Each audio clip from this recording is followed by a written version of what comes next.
Hello fighters, welcome to mister reasoning channel. இந்த table based numerology question எப்படி solve பண்ணலாம் பார்க்கலாமா? ஓகே வாங்க. இந்த மாதிரி கொஷின்ஸும் அடிக்கடி எக்ஸாமில் கேட்குறாங்க. ஸோ அதனால் நம்ம எந்த கொஷினுமே ஸ்கிப் பண்ண முடியாது. ஸோ இதை எப்படி அப்ரோச் பண்ணுறதுன்னு சொல்கிறேன், பார்க்கலாம் வாங்க. ஸோ உங்களால் சால்வ் பண்ண முடியும்னு நினச்சிங்கன்னா கண்டிப்பாக வீடியோ பாஸ் பண்ணிவிட்டு சால்வ் பண்ணுங்கள். அப்படி இல்லைனாலும் பரவாயில்ல, ஜஸ்ட்டு ட்ரை பண்ணிங்களே அது போதும். அடுத்த கொஷின் சால்வ் பண்ண உங்களுக்கு அது ஹெல்ப்ஃபுல்லாக இருக்கும். இங்கே 24 வந்திருக்கு, அது எப்படி கொண்டு வந்திருக்கலாம்னு நினைக்கிறீங்க? இது ரெண்டுத்தையும் மல்டிப்ளை பண்ணுவோமா? ஸோ 8 × 6 பண்ணிங்கன்னா 48 வருது. ஸோ 48/2 போட்டிங்கன்னா 24. ஸோ 24 நம்மளுக்கு கிடைச்சிருக்கு. இந்த சேம் வே இங்கேயே செக் பண்ணி பார்ப்போம்.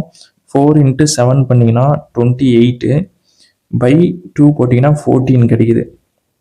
பட் இங்கே 4 தான் கொடுத்துருக்காங்க. ஸோ இந்த லாஜிக் இஸ் ராங். ஸோ வேறு என்ன லாஜிக் வரும் பிரவீனேன்னு கேட்டிங்கன்னா சொல்கிறேன், பார்க்கலாம் வாங்க. ஸோ அகெயின் நான் ரெண்டுத்தையும் மல்டிப்ளை பண்ணி தான் ஏதோ பண்ணுறாங்க, அது நம்மளுக்கு கரெக்டாக கிளியராக தெரியுது. ஸோ மல்டிப்ளை பண்ணால் நம்மளுக்கு என்ன வருதுன்னு பாருங்கள். 48 - 24 போடுங்க, we get 24 கிடச்சிருக்கா? ஸோ அப்போ இங்கேயே வந்து செக் பண்ணி பார்ப்போம். ஸோ 4 × 7 பண்ணும்போது நம்மளுக்கு 28 - 24 போடுங்க, என்ன வருது? 4 கிடச்சிருக்கு. ஸோ 4 இருக்கா?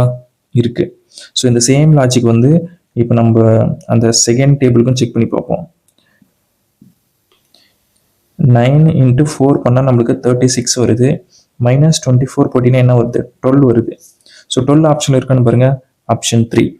So option 3 is the right answer for this table based numerology question.